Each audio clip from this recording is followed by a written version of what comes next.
ایک طویل اس پہ مشاورت ہوئی ہے کہ جس طرح ایک جعلی طریقے کے ساتھ کل انہوں نے ایک شب خون مارا ہے، اور جس طرح اسلم بھائی نے ابھی کہا کہ یہ اس پارلیمنٹ کی انہوں نے خود توہین کی، اور میں یہ سمجھتا ہوں کہ یہ اس فسطائی جعلی حکومت نے کسی اور کو ایکسٹینشن نہیں دی ہے، بلکہ بعد نظر میں اپنے آپ کو ایک ایکسٹینشن دینے کی کوشش کی ہے، جس کی ہم مذمت بھی کرتے ہیں، اور ہمارے اور جمعیت علماء اسلام کے بیچ اس چیز پہ اتفاق ہے کہ اس چیز کے اگینسٹ ہم اپنی جو مزاحمتی لاہ عمل ہے اس کو مرتب کریں گے۔ ہماری مولانا فضل الرحمان صاحب چونکہ ایک بیرون ملک جا رہے ہیں، ان کے دورے سے جب واپسی ہوتی ہے تو ہماری ایک اور نشست ہوگی، اور اس نشست میں ہم اپوزیشن کی جو دوسری سیاسی جماعتیں ہیں ان سے بھی مشاورت کر کے ہم ایک مشترکہ حکمت عملی کے ساتھ آگے بڑھیں گے۔ ہم پارلیمان کے اندر اور پارلیمان کے باہر اب مزاحمت کی طرف بڑھیں گے، اور یہ پوری اپوزیشن کی انشاءاللہ مشترکہ مزاحمت ہوگی۔ غوری صاحب یہ بتائیں کہ مزاحمت کی بات انہوں نے کی ہے، اس بات کا امکان موجود ہے کہ جے یو آئی اور پی ٹی آئی مل کر جدوجہد میں آگے جائیں؟ اس حوالے سے دیکھیے، ہم جہاں آج کھڑے ہوئے ہیں، آج سے میرا خیال کوئی 6-7 مہینے پہلے تو یہاں بھی کسی کو توقع نہیں تھی کہ ہم اس طرح کھڑے ہوں گے، اور حکومت خود ہمیں اکٹھا کر رہی ہے اور خود اپنے خلاف تحریک چلانے پہ مجبور کر رہی ہے، جو وہ صورتحال دن بدن پیدا کرتی جا رہی ہے۔ اور میں سمجھتا ہوں کہ ہم اس کو، ہمارے درمیان میں کمیٹیاں موجود ہیں، ہم روابط کو بڑھائیں گے، اور آئندہ آنے والی ایک ایک لمحے پہ ہماری نظر ہے۔ مولانا صاحب چونکہ ملک سے باہر جا رہے ہیں کچھ دن کے لیے، وہ جیسے ہی واپس تشریف لائیں گے انشاءاللہ پھر ہماری مذاکرات ہوں گے، پھر ہم بیٹھیں گے اور آئندہ آنے والے حالات کے بارے میں ہم فیصلے کریں گے۔ آج سپریم کورٹ آف پاکستان نے جو آئینی بینچ بنایا ہے، وہ بینچ تو بنایا گیا ہے 26ویں آئینی ترمیم کے نتیجے میں،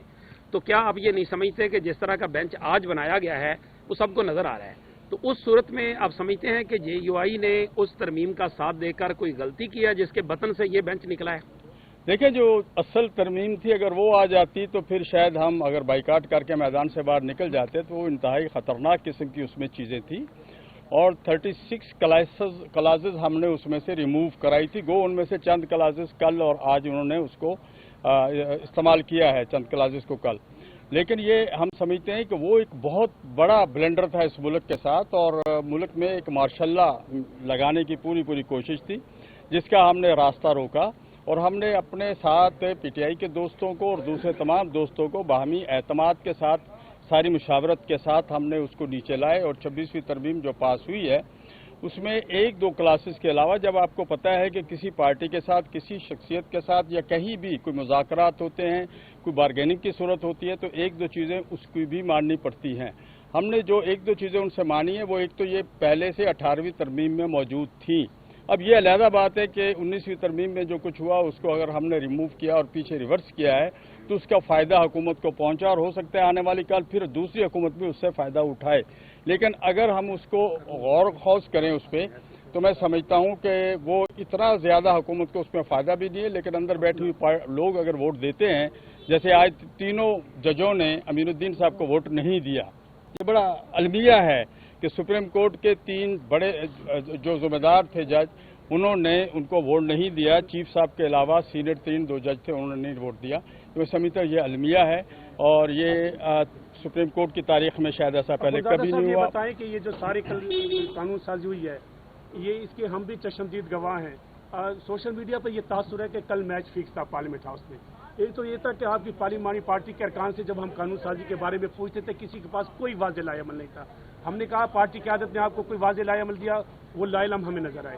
ایوان میں چلے گئے، ہم نے بعد میں پوچھا کہ آپ ان قوانین پر کیا ترامیم لائیں گے مستقبل میں، اس کے بارے میں بھی کوئی جواب نہیں تھا۔ تو یہ جو تذبذب تھا، میچ فکسنگ تھی، کہ اس حوالے سے آپ لوگ بھی تو واضح نہیں ہیں، کیا مستقبل میں اس قانون سازی کے حوالے سے آپ کا کیا لائحہ عمل ہے؟ دیکھیے، قانون سازی کے حوالے سے آج عمران خان صاحب کی بہنوں نے اور فیصل چودھری صاحب نے جو اڈیالہ جیل کے باہر گفتگو کی ہے، اس میں خان صاحب کا جو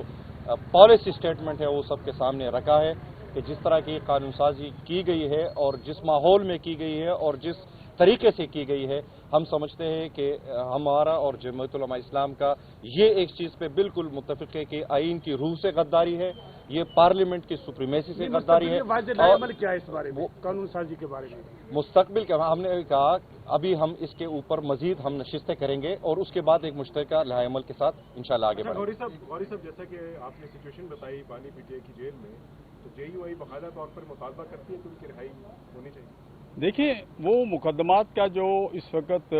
مقدمات کو فیس کر رہے ہیں، ہم سمجھتے ہیں کہ ایسا ٹرائل ہونا چاہیے کہ